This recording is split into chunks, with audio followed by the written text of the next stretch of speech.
Today I'm going to be taking you through CodeCatalyst. We're going to create a simple React web application on CodeCatalyst. And although you need to sign up, you need to ensure that you connect your AWS account to CodeCatalyst, and you also need to ensure that you set up your billing maybe to free tier or standard tier. So this video will assume that you've been able to do that beforehand. But if you haven't, you can be able to check out a video that helps you to set up your CodeCatalyst and also helps you understand some of the concepts, the basic concepts around CodeCatalyst. So, but for this case, you're going to be creating a simple React web application using one of the blueprints within CodeCatalyst. So I'll start by logging in.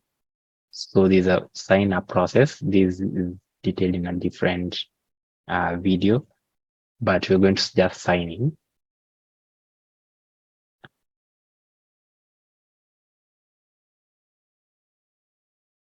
So if you don't understand what CodeCatalyst is all about, and you're watching this maybe for the very first time, it is a service that helps software development teams to adopt what we call continuous integration and continuous deployment, popularly known as CI/CD practices in the software development process. So with CodeCatalyst, you can be able to collaborate on code as a software development team.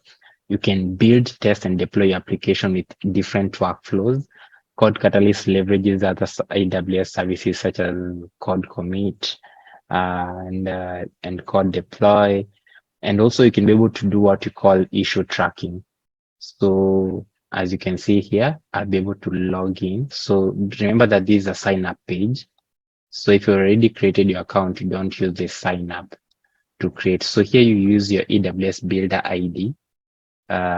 You don't use your AWS account credentials. So if you don't have an AWS Builder ID, you need to create it here in this page. But I'll click on sign in, then I'll log in using my email. I'll put my password.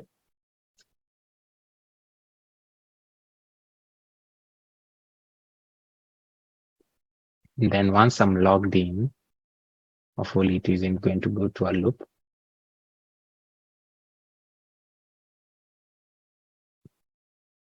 So as I was mentioning, you can also use CodeCatalyst for monitoring. You can also do what you call notifications. So you can be able to check different things with regards to what we call the resource status and something like that. So some of the key concepts around CodeCatalyst is spaces and project and blueprints. Yes. So some of the key kind of concept that you need to understand. So the first thing that happens is space. A space is, you can think of it like a department. You can think of it like you can think of it like a group, or where you can be able to put related projects around it. So for example, you can see here, I have a space called Kevin T.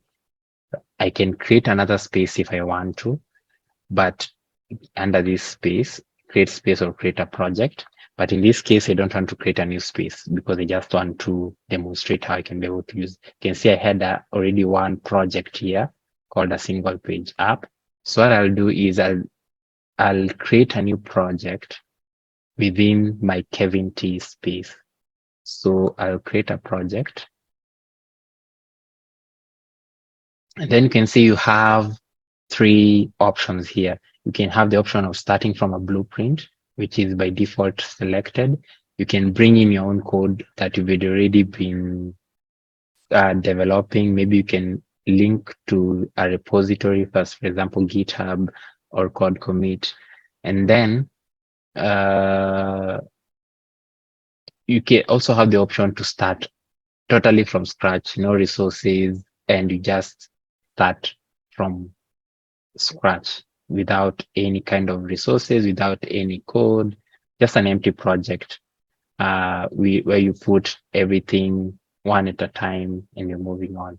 And looking at it currently within the CodeCatalyst console, we have 16 blueprints. You have a blueprint to create a single page application, a .NET serverless application, an AWS Glue, ETL, extract, transform, and load, a static website that can be under an Amplify hosting or CloudFront and S3, a to-do web application, a serverless web application, a serverless RESTful microservice. You can also create even a modern 3-tier web application, an ASP.NET Core Web API, Clickstream, Clickstream real-time analytics application, which is an event-driven, a serverless image handler, a DevOps deployment pipeline helps you do that. You can also have a Java API with AWS Fargate. You can also use, still with Fargate, a Node.js API, a video on demand VOD web service, which is sometimes very important. And then also you have a SAM API and also intelligent document processing blueprint. So for this session, you're going to create a React simple web application. So I'll choose this blueprint. Then I'll click on next.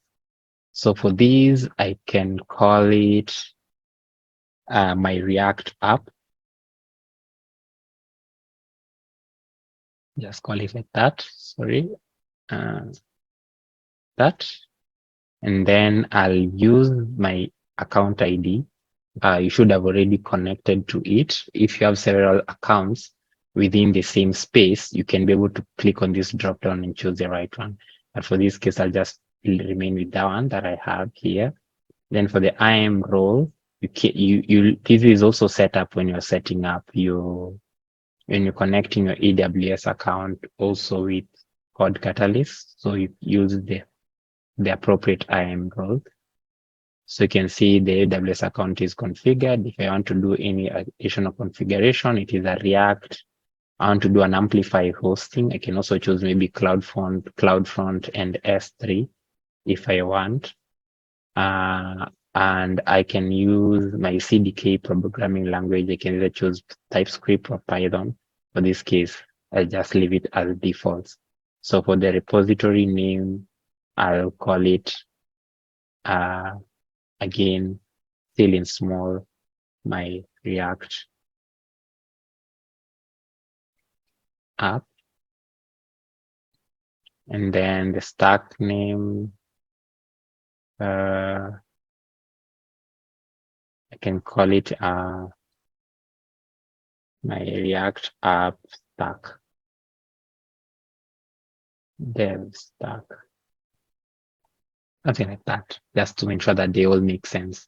So again, you'll also see that the details about the whole blueprint. I believe in future you can be able to come up also with your own blueprints and deploy it. So remember that CodeCatalyst is still in preview.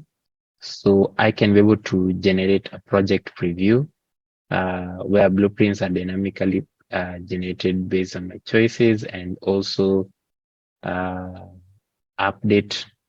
I can update the blueprint configuration and preview the project resource. So I can be able to view the workflow.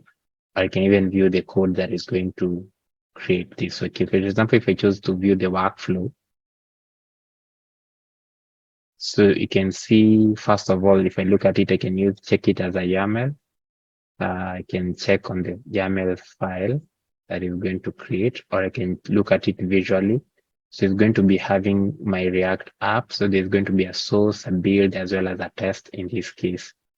For this step on pull request, build, and test. So there's also a deploy step. So here I can be able to see there's going to, after build and test, there's also going to be a CDK bootstrap action, then also a CDK deploy. All these, remember, is going to be done through TypeScript as the language. So after I've looked at it and I'm satisfied with the workflow, So in this case, I can get out of the workflow. I can also view the code that is going to be used instead of just looking at the workflow. I can look at the code. So this is the code. I can see it in terms of the README. I can be able to see the dev file, the package.json, the TS config. I can also see all these here. So remember, but still you can only preview, you can't change the code. The only thing you can change is the options. You can also choose the region where you would like the project to reside in. So it's also very important to ensure that you choose the region effectively. So I'll remain with that one. So I'll create a project. So the process will start. It's going to be taking just a few seconds. So it's doing the process of. So in this case, it's ensuring the code is being actually generated, the pipeline, and all the things that are required. So the moment you have your app ready, you'll be able to see different sections. For example, in the far left, you're going to see you have overview, issues, code, CI/CD, as well as reports, even the project settings. So I can be able to view the repository from there. I can be able to just check all that is here. So if I'm already satisfied, I can be able to create a workflow. So what will happen is before I get even to the workflow, let me just get to start here. So this is the overview. Let's look at the overview. So this is where you just have kind of a dashboard to look at the repository, the workflow run, any kind of pull requests that have been made by a team. You can be able to see here, or you can create one by yourself. You can also create a development environment where you can choose to run it locally, or you can use Cloud9. I would actually recommend using Cloud9. And then if there's any issues, you can also be able to create an issue and just ensure that it can be assigned to someone. So I can call whatever it is, I can add a person to deal with the issue.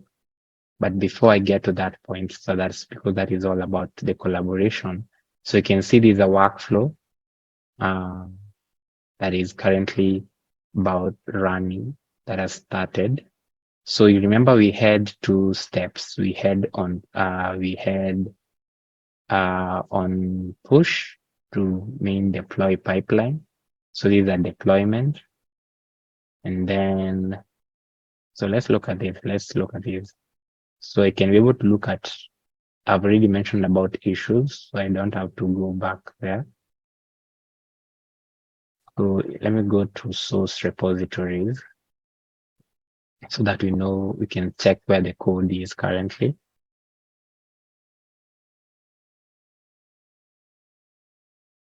So I can see this is the repository. If I open it, all these within one place.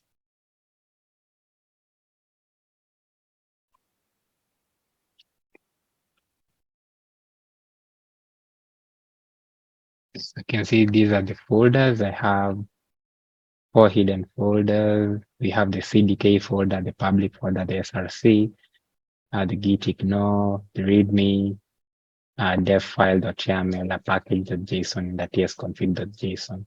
This is the readme, which I can edit myself, and I can add, I can customize, I can put my ideas. I can just ensure that I deviate a bit from the blueprint to ensure that I explain what the React app is really all about. Remember, you can do all these all within CodeCatalyst. You don't have to context switch between different services within AWS. So this makes work very, very easy for you. So for example, I can say instead of saying this blueprint, I can say these the simple React web application.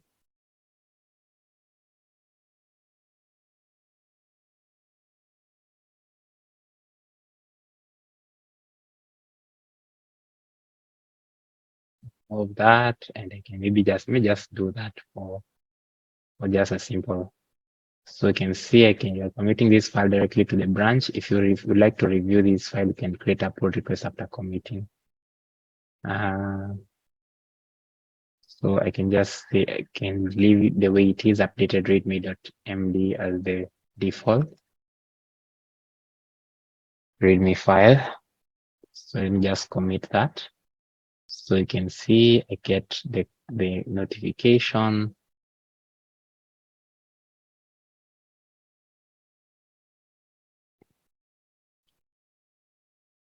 You can see all that. So that is it. If they want to run, if I are in a team and I want to create a pull request, I can just do that up here. Let's go to dev environments, which is very important. You can deploy an AWS Cloud9 dev environment for you to do all your tests from it. So I'll just create a dev environment using Cloud9. So you can see what happens is as clone a repository, clone a branch from an existing repository to the dev environment. I should be able to do that. I'm using the My React app. Do I want to work in the existing branch or in a new branch? I can say work in a new branch and I call it dev. And then create branch from me, no worry. And the feature I can be able to say I want to put the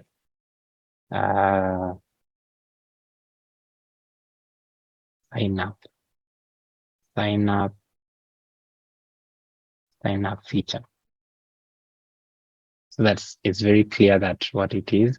I can edit the configuration if I want to. I can change the storage if I want to, but others should be in a billing tier. So for you to be able to get more compute, you can choose the timeout, whether you want it 15 minutes or something, but I'll leave it as default. So I'll create the dev environment, which will be from which we'll be working through the dev branch. So that we'll be able to see shortly. So you can see it's starting to create that. So as that goes on, let's go to CI/CD. So let's look at the workflows. I've already mentioned that is also another key concept, understanding what really workflows are. And according to the documentation, we say the workflow is an automated procedure that describes how to build, test, and deploy your code or as part of a CI/CD system. So it basically defines a series of the steps that you're going or the action that is going to be taken during that workflow run. So it also defines the events, some of the triggers that cause the workflow to start. So you can create a workflow definition file using the console's visual or even the YAML editor. So you can see I can be able to create a workflow if I want to, but I can be able to view some of the runs that have been taking place. If the workflow runs,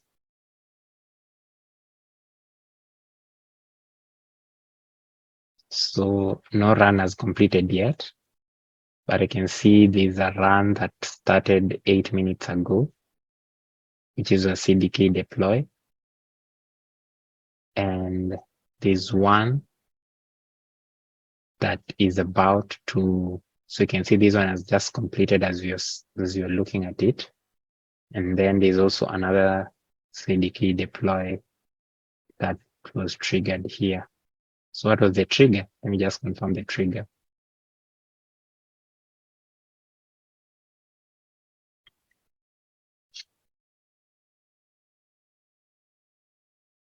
So the trigger was basically when I updated the README, it actually triggered a new workflow, which is totally understandable. So let's go back to, so I've already mentioned about environments, which was being created. A Cloud9 environment was created. The good thing with a Cloud9 environment, you can be able to do all your development on the browser, and you don't have to rely on your computer if it doesn't have any kind of compute power within your local device. And it is particularly useful, especially when you're running maybe some training of machine learning models. It's very important to leverage the cloud on these. So there's a deployment, so it's environment development, it's an unproduction.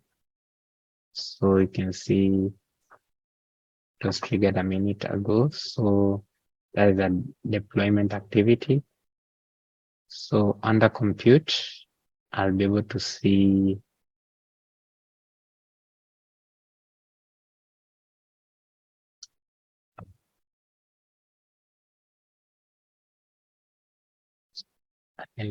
some of the things here. And you can see this same side panel is also up here under CI/CD. So you can see for compute, this is a standard tier feature. I can only look at it once I change my plan and upgrade to a standard tier, but that I will not do it right now. So remember, you also can have some secrets that you credentials, so you can have anything that you like to make available for use, but do not want to access directly. So I can give it. So, for example, if it can be my key ID, I can put the name and the value, a name value pair, then just create it. Also, change tracking is an important page. So talking of secrets, also CodeCatalyst has what you call personal access tokens, which is similar to password and usually associated with your user identity when you're using spaces and projects within CodeCatalyst. So you can also use the PATs to access CodeCatalyst resources such as IDEs and even Git-based source repositories. For example, a GitHub repository, you can also use that. So you can even have more than one personal access token. That is very important to me. So I can be able to see it is the initial commit, and I updated my README. You can see that is this. So what happens is within the initial commit, there's a unit test and a code coverage, but there's no deployments that were needed to be done in this case. So it's also very important to know that CodeCatalyst also offers you reports, which is a very important perspective, especially looking at unit tests, integration tests. So when you're testing whether your application is performing as it should in terms of this, also the runtime, the time it takes. So for example, you can look at this test coverage of a unit test.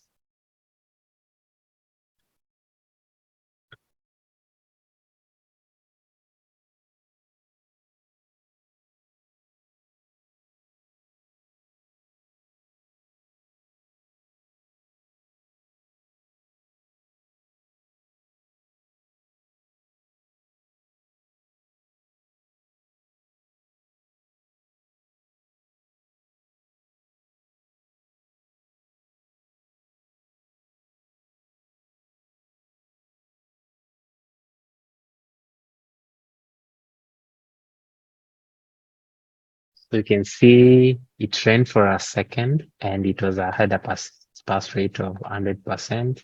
So it didn't have a success criteria, but you can see it's something that ran and it was succeeded. If there was any test case that you've set up and maybe they were not, maybe they were skipped or maybe they failed, you can get that. If I want, I can check the full results for it, the actual results apart from the summary.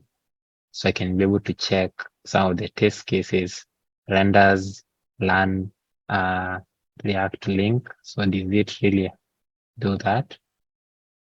So I can be able to even check the logs.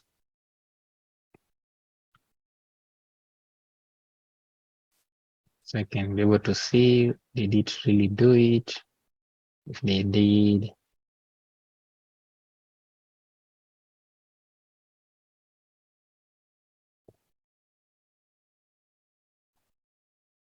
can be able to see that. Sure. Okay, so let's look at something else within our project. Let's go back to our overview and see whether our development environment came up from Cloud9. So I can see it is here and it is running. So I can just click on this IDE link and it will take me to Cloud9 directly. And you can see this alias is there, whether it is when last time it has been used, if there are other development environments. So you can even have different people within the team having other development environments and doing all that they want. For example, I can again say create an issue. Maybe I can say first thing I can be able to put up there is sign up feature.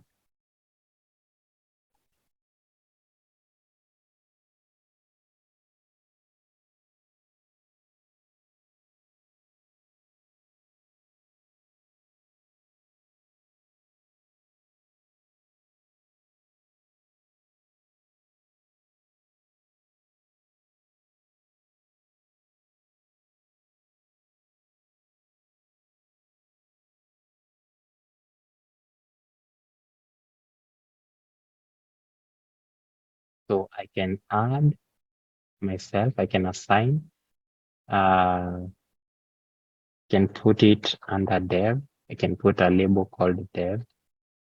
Then I can add another feature, maybe I can add another label as it's a feature, not a bug.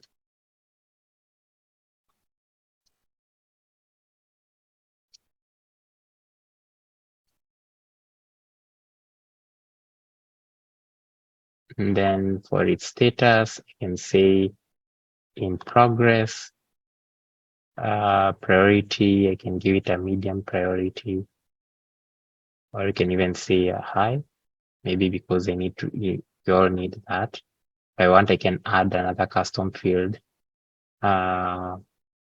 Maybe I can add, okay, a type a text. You can say due date. You can add maybe something like due date. And then I can put date. Then I can choose maybe it's due by next week. And I can create.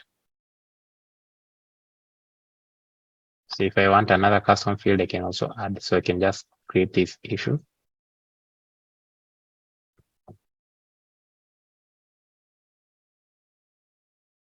So as that is done, as that is being done, I can go back. So you can see I have my development environment. I can be able to see that it is what I've been able to access. If I open the React app, I can go to the README and just update it. Just say, and add something like dev branch just to show that I can.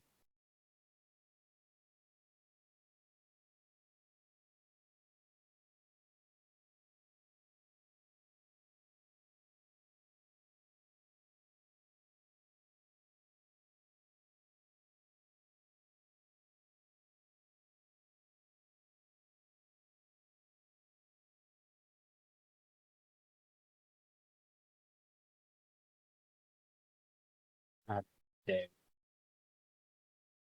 here.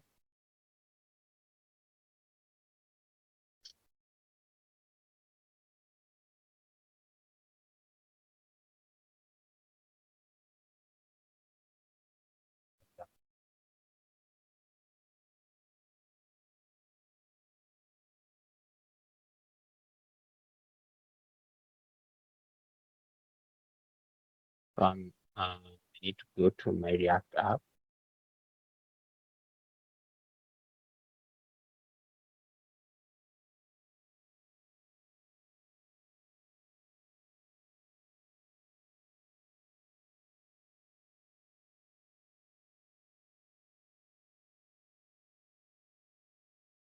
Git status. I don't know if it's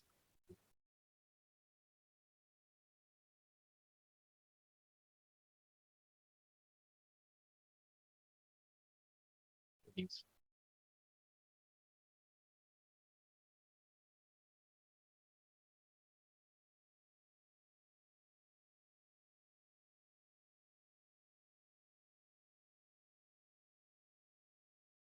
so I can see is up to date, but I need to add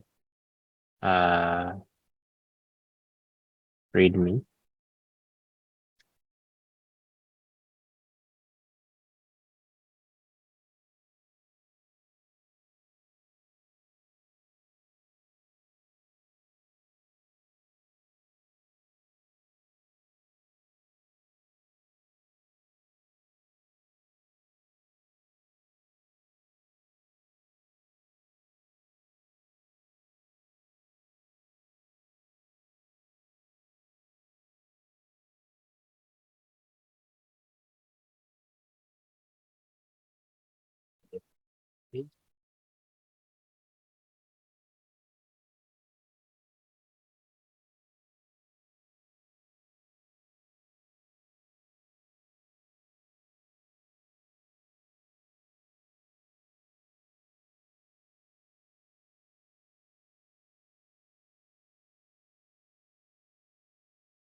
So after I've been able to do that, let's just confirm that this has happened in the app.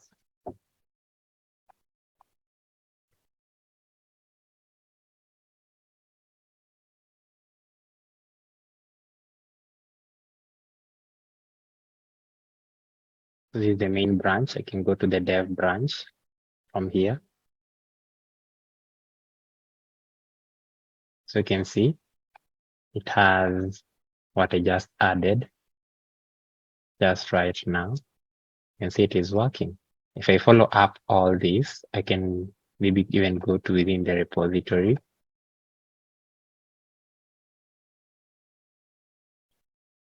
Let's see how they can do npm start. It doesn't work. I think I need to do npm install.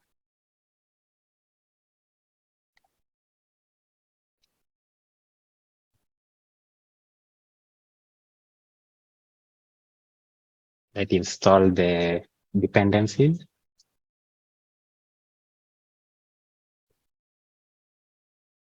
So all this is happening within my browser through Cloud9. So it means I can be able to do everything that I want. I can have my total the deployment environment. The good thing is it has a timeout feature. It means that if I step out of my machine for a while, I'll not be able to incur charges because my development environment is constantly running.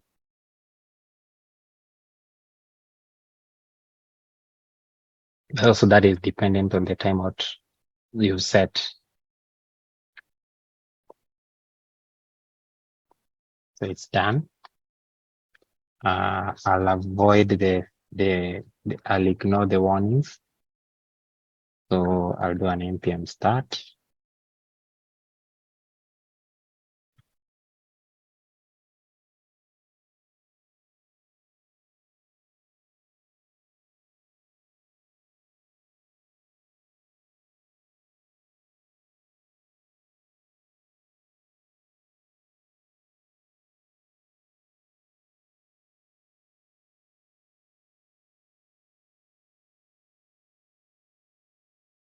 check how I can be able to deploy if I want to.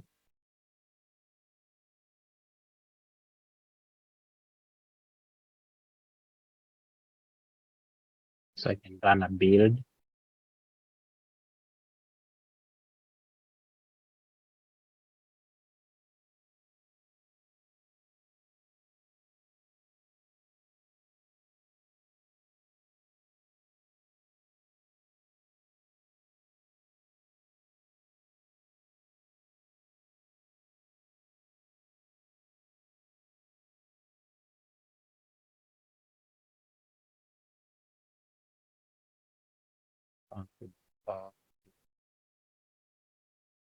If I want to do it with AWS Amplify, you remember, I think we chose Amplify. I'll log into the Amplify console, connect your create React, pick a branch. If you're looking to create app Amplify, try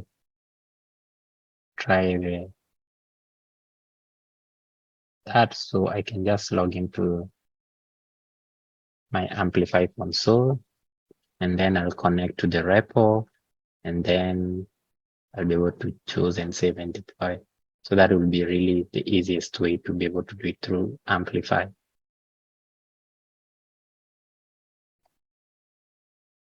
So you can see it has finished and it has said it is going to work, but I'm not sure that this is going to work.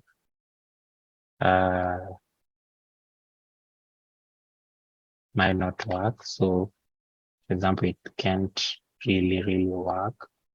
If I open this on my browser, last time I tested it, it wasn't working. So I need to go to Amplify and deploy it.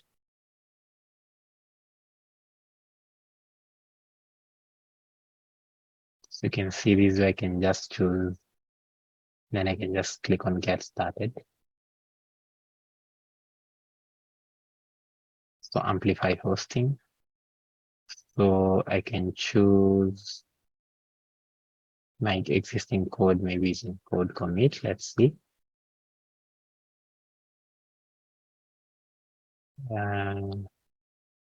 Let's choose the repository. Is in here.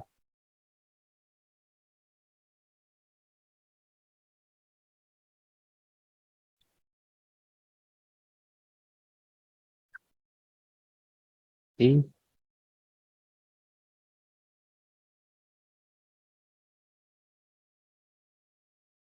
So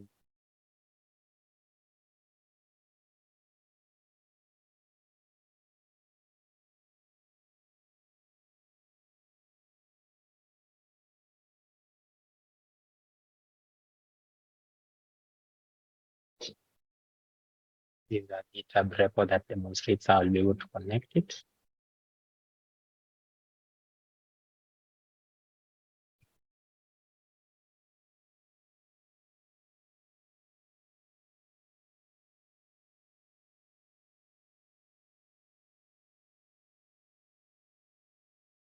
I think I can run these commands within my development environment. So let me just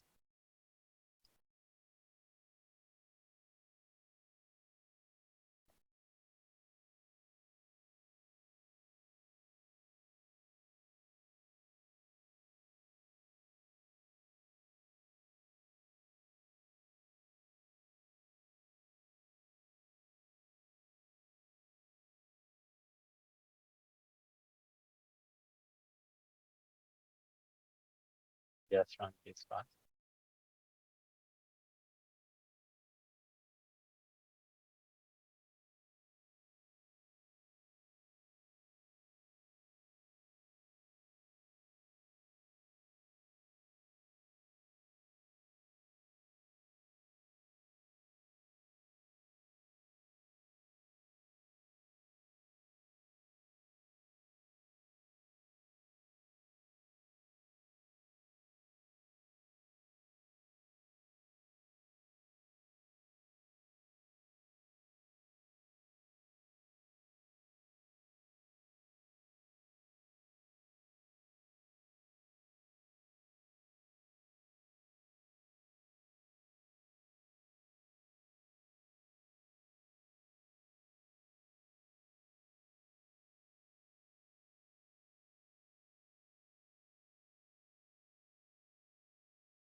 remember not get given a clipboard access. I think I did.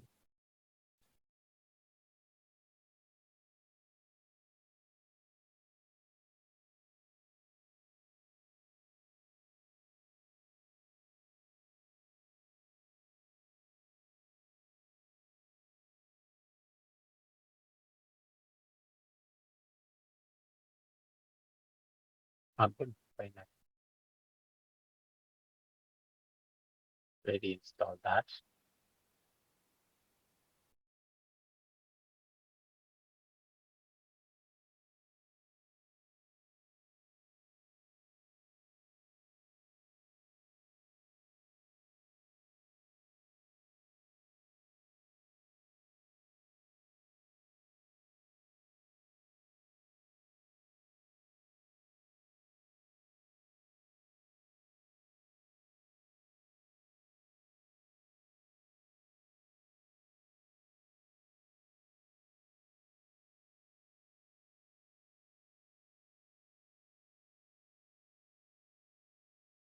If I want, I can push my code to Git, log in and choose connect app. Then I can just choose that. So this is when I'm using the console. Then again, I can just finish up and use the code.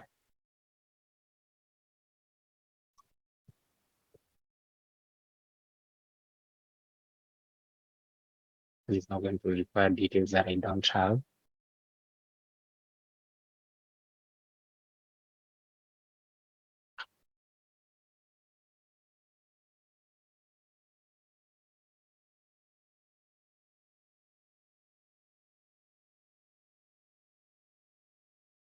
So which region are we in? US West?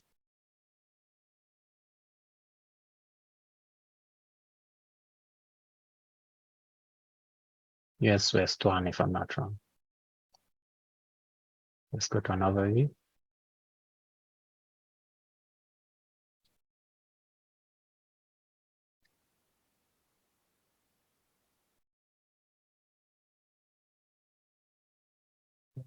Here.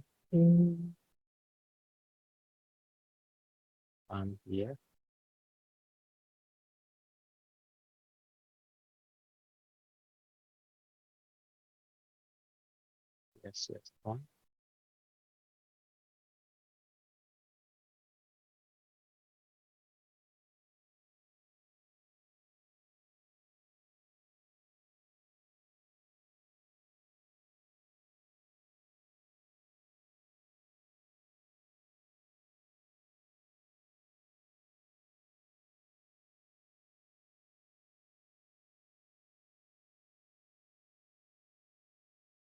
Yes, West 1 or yes, West 2.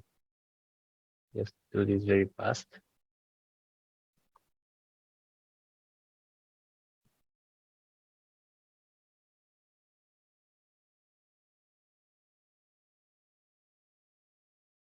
So this is a good place to come and just delete you're done. Or if you're testing it out. So let's say I go to my space. I'll be able to know from here. Just say I want to create another project.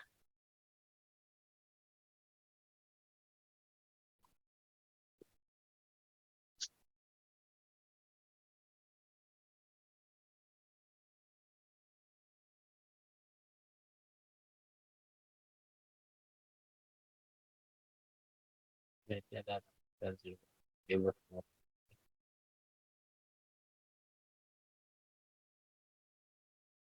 US West 2. Because US West 2. US West 2. So US West 2. Specify the username. I can just leave it as the default.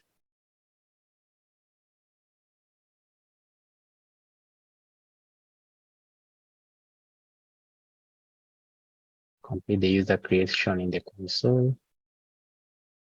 So cancel this first.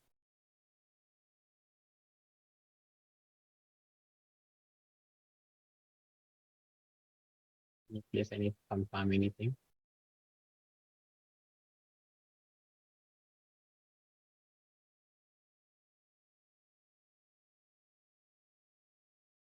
Okay, then Amplify Studio and Amplify Hosting.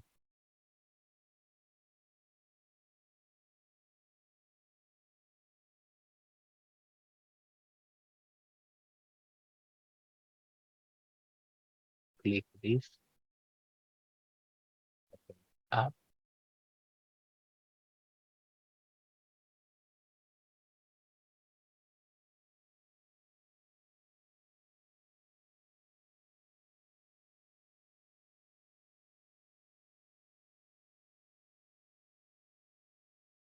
Let it load.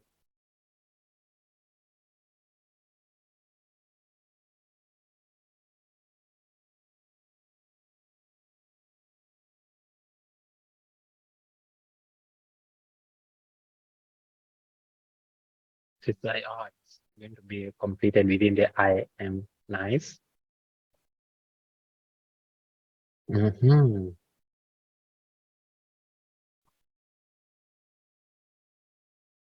Let it load.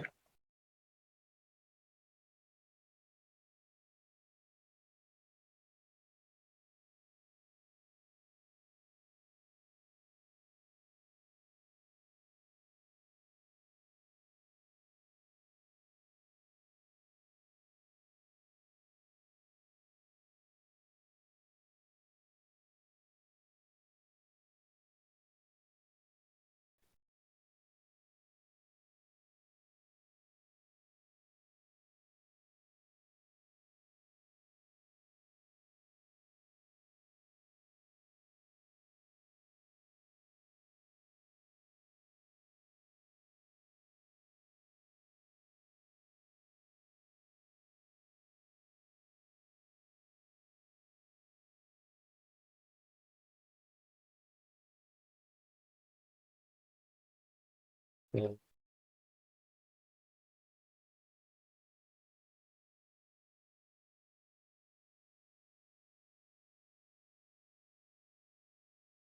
With that, I need to create the user.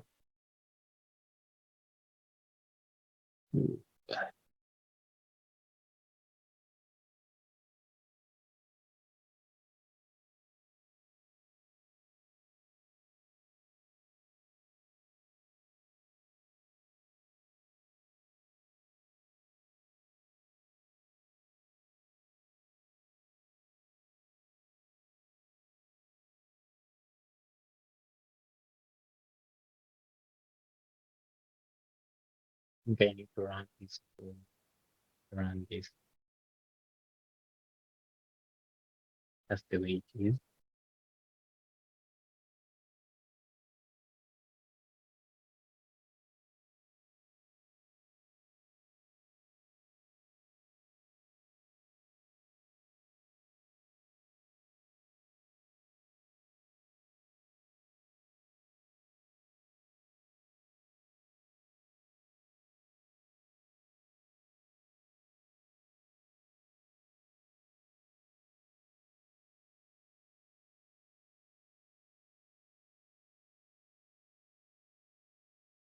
I think it takes me back to step one.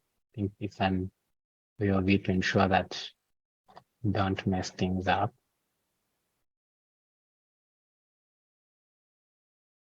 It's going to be a final step, access key.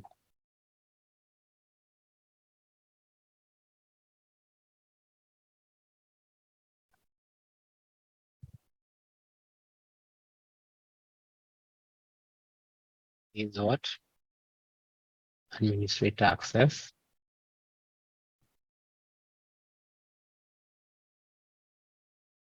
And just add the user to the group. And I create the user.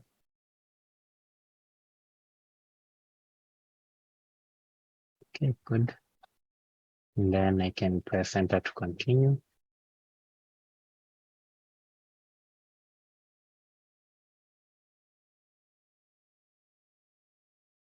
Access key of the newly created user. So these are user are delete, so no worries. or the access key ID. Get access key.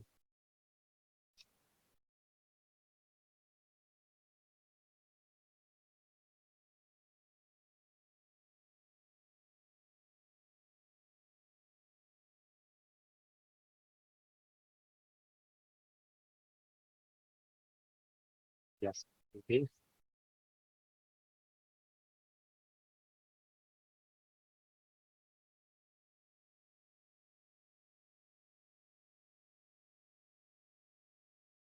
Access key.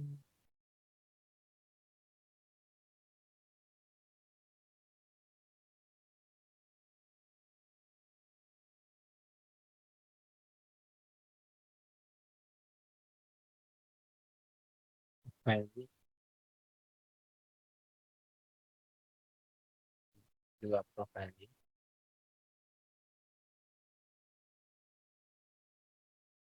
So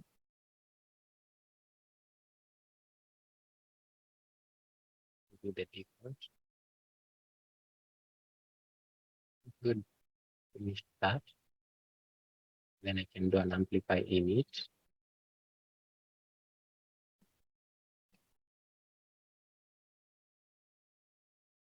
And start doing things on the console.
Fine. Of directory path.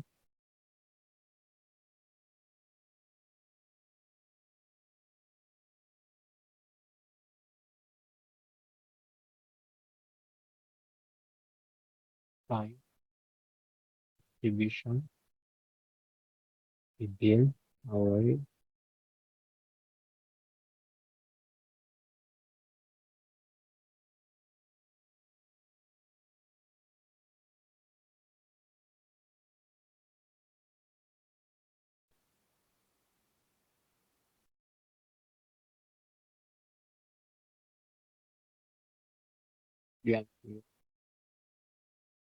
AWS software.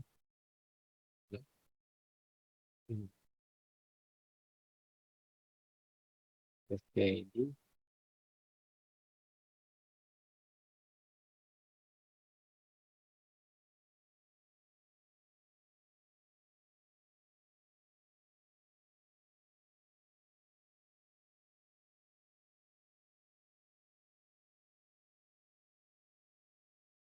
Management. Yes, yes. Ident MS.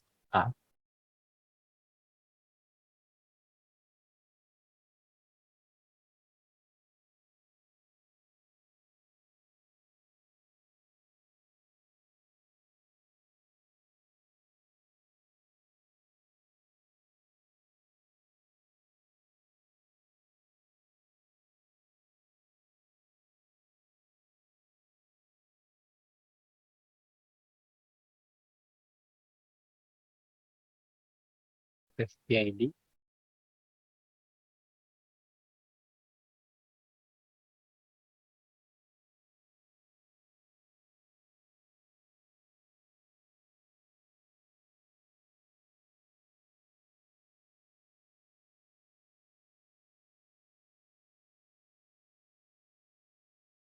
So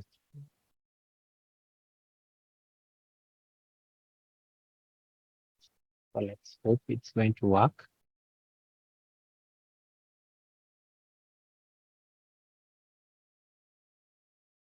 It's deploying the app on Amplify.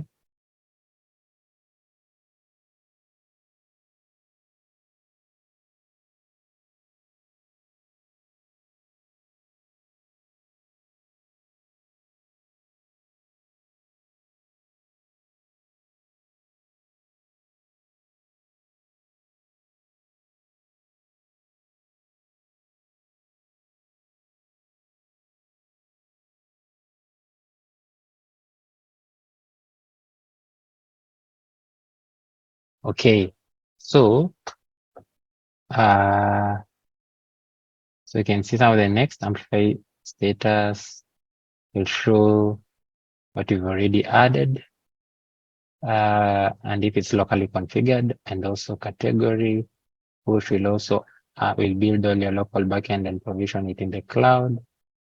Publish will also build all your local backend and frontend if I want.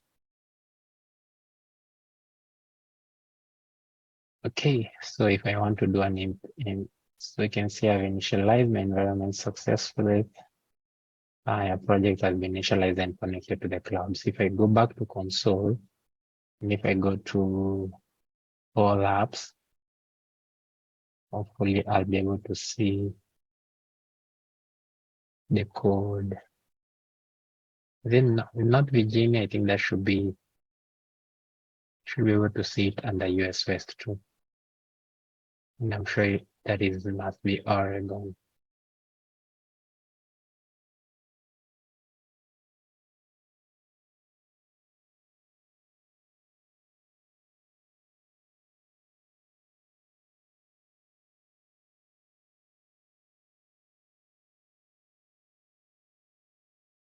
Oh, app to app.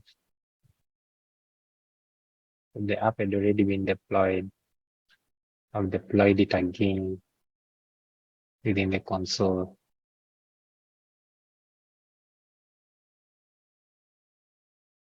So I think that is also not a bad way. I deployed it on CodeCatalyst, but I also showed you how you can deploy it from Cloud9 using the Amplify commands. So you do see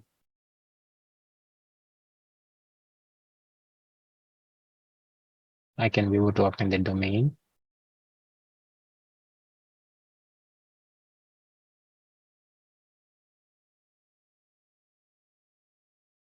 So I can edit src app.tsx and save to reload. If I look at my README,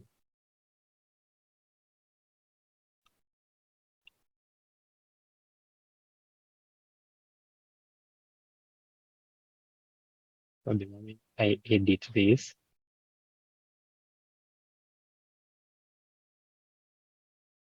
say I edit return app. Oh.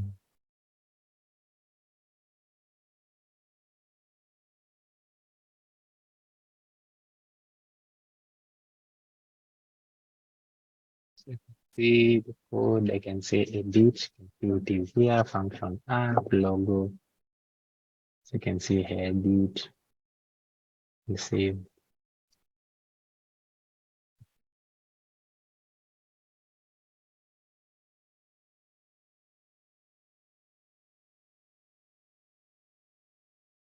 Deploy it, we just add that. Then I can maybe just do I can go to CodeCatalyst and just cancel this. Do see that I've done some updates on my React app. Let's see whether that has triggered any kind of an update.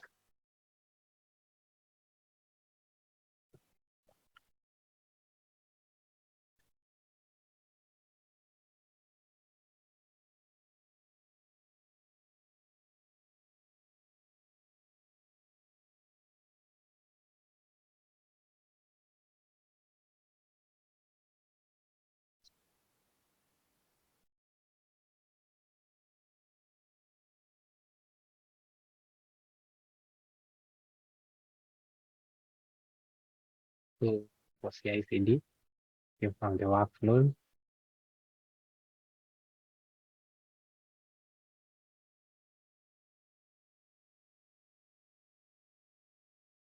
You need to do some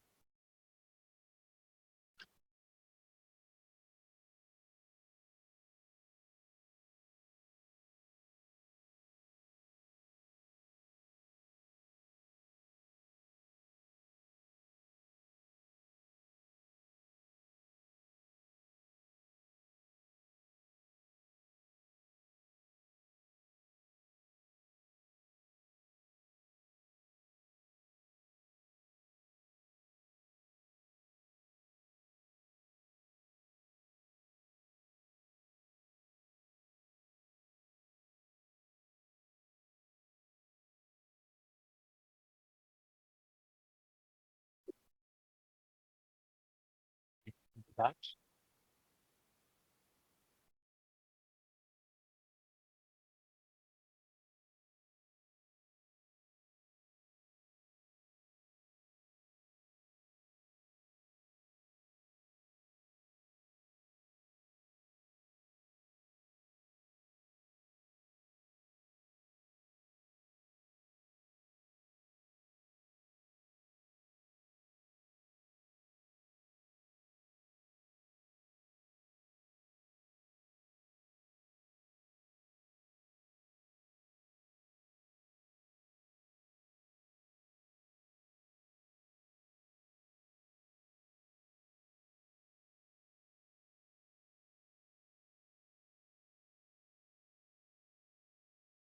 Didn't get.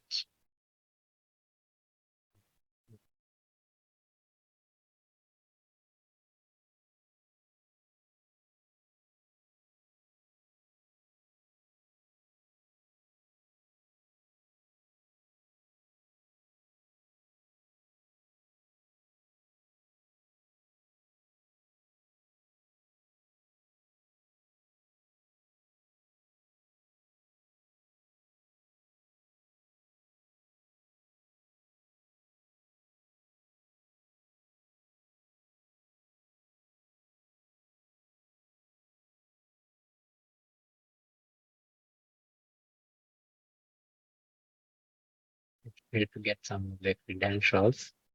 Let me see whether I can do the edits from here.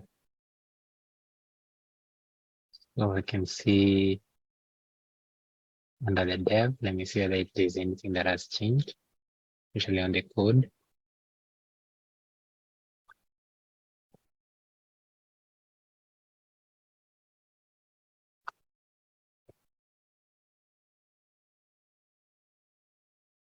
So I'm to see whether I can get an end-to-end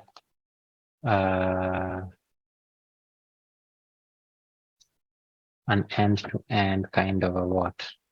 An update. Can edit this.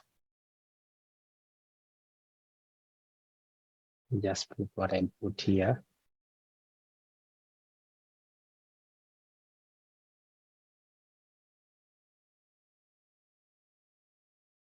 They'll get a dark mode. It's too white for me.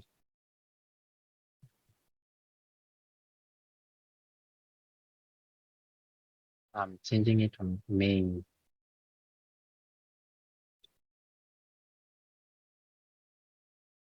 Change it on main instead of the dev branch.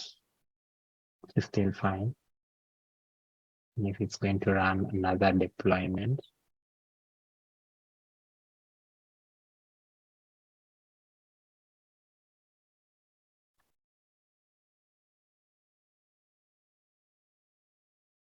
I can see, let me just go to.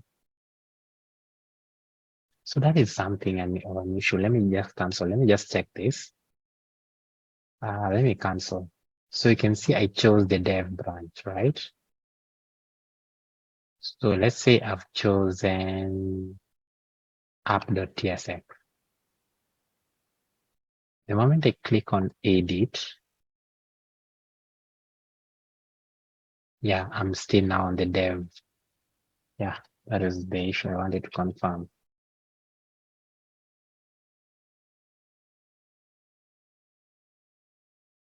We do the commit. Let's see whether it's going to do a run. So we don't know. Now that we have to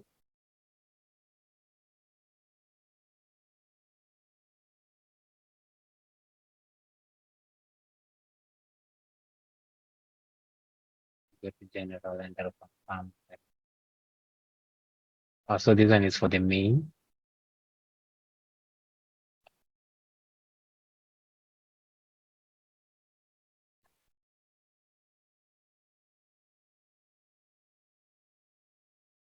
I call the environment dev.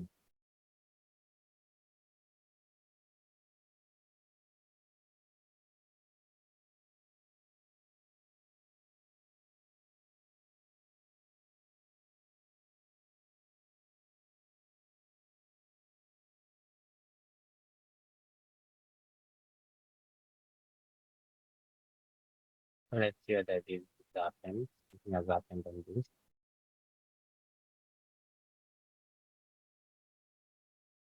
Yet.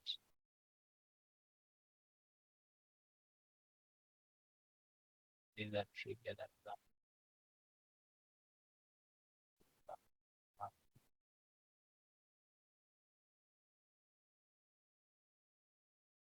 the run that started 3 minutes ago? It's totally fine. But this one is under main. Let's go to dev. Okay.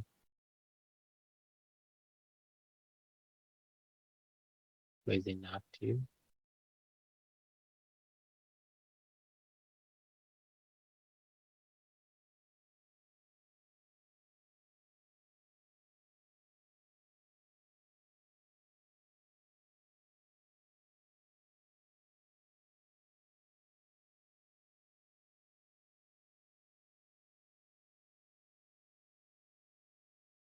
Now push triggers match the branch where the workflow definition file.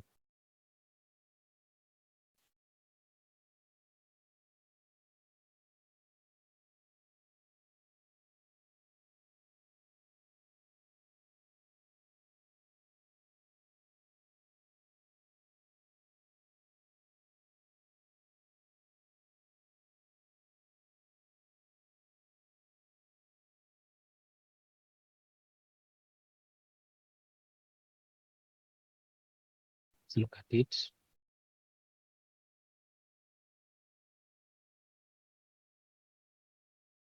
And branches should be dev.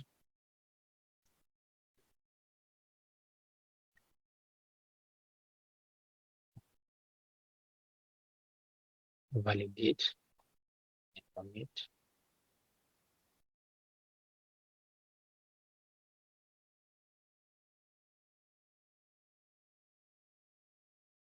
So I've changed the workflow definition so that it includes the dev.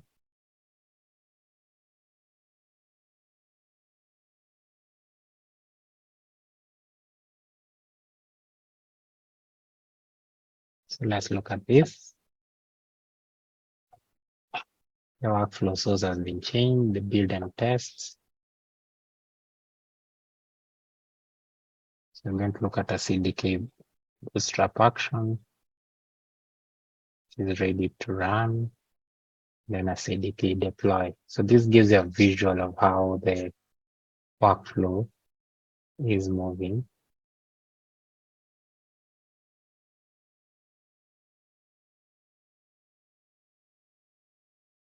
So let's look at this.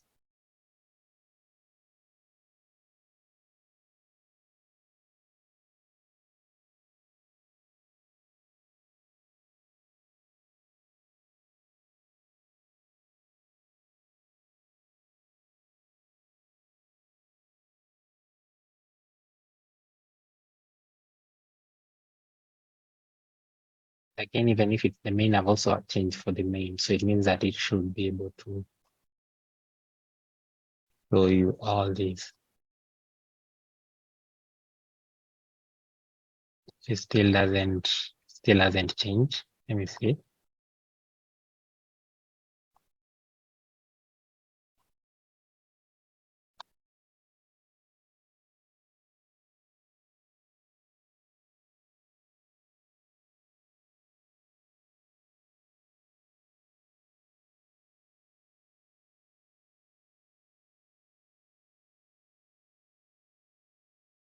Bootstrap has finished.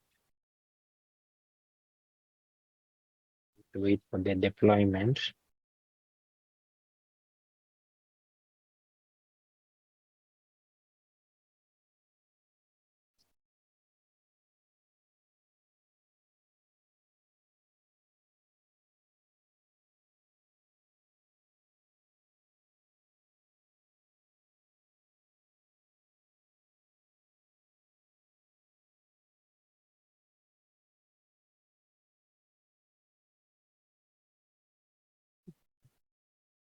Just about complete.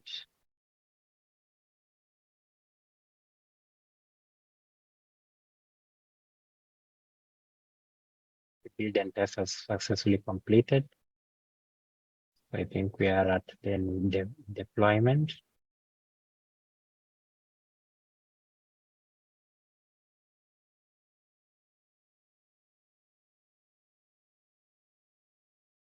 Nice. This has been an interesting one also. So we have our app deployed, a simple app from the blueprint. But what is very important is drag and drop your projects build out zip update your app so you can choose your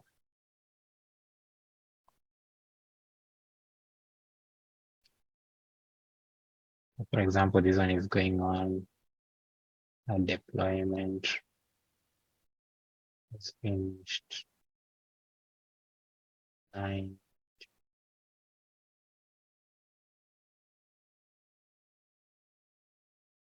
that happened in at 9:47. That was a bit far back. Let me just go to all apps and see.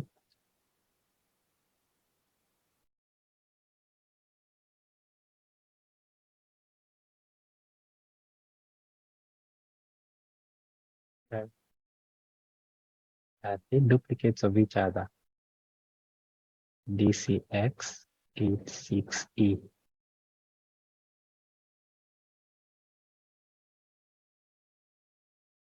No, they're two different apps. These are not deployment has taken effect yet. The deployment still is running here. So the app that will have a different look is the one that has access to the dev. BWK. These are two apps. I think one that I deployed using the console and the other one that I deployed using CodeCatalyst was deployed using CodeCatalyst and the other one was deployed. So it's always very important to check the region. So let's see. Yeah, so you can see this one has now has the difference. Kevin Tui React app is now deployed. And that means that the E6E, the E6E is the one. This one, I think we changed both of them. So we should be able to see that difference for both. But I don't think this one didn't really complete. So this one is the one that is connected to the dev branch. And that has E6E. So let me look at that one. Which one is this one? It's not that one. This one. Initial. If I look at the deployment, this one is the one that just ended right now.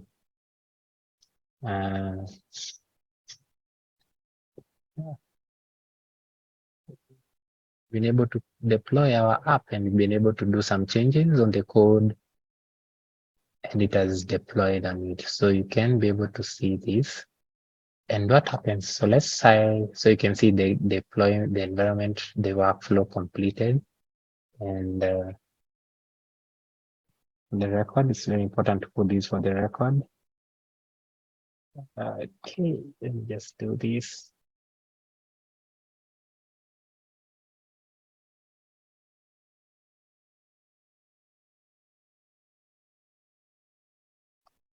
Good. So let's do something. First of all, let's confirm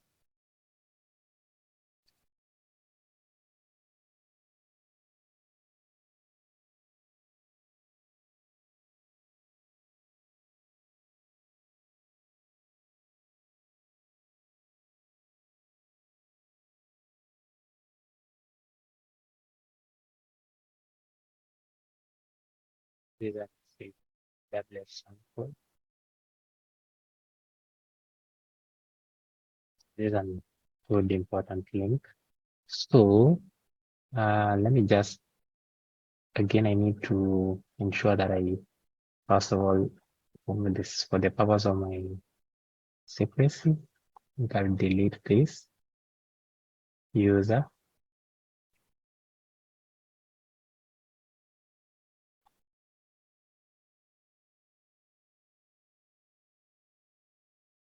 Before I delete the user, I need to delete the project first of all. Let me just delete the project. Let's see what happens.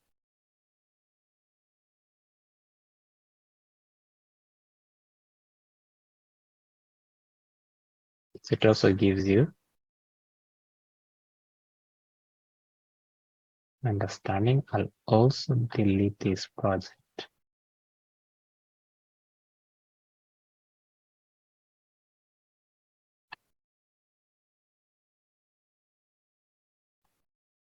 Just to ensure that after I'm done, I'll be able to do that.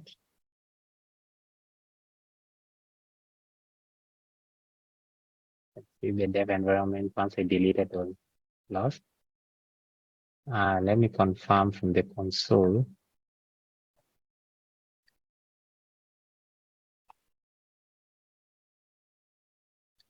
And the app's still there.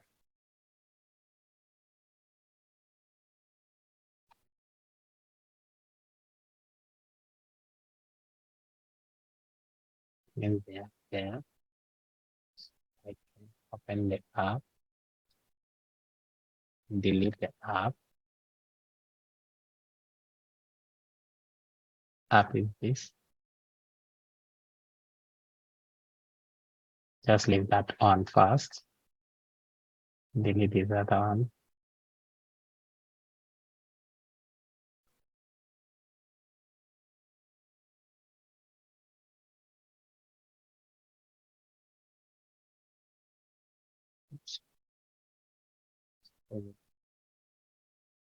I'll leave it at that.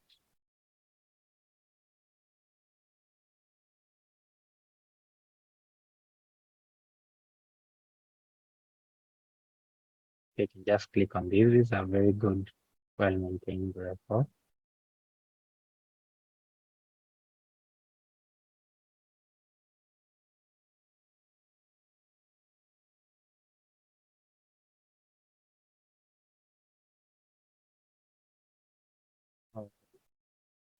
Okay. So refresh, delete the user.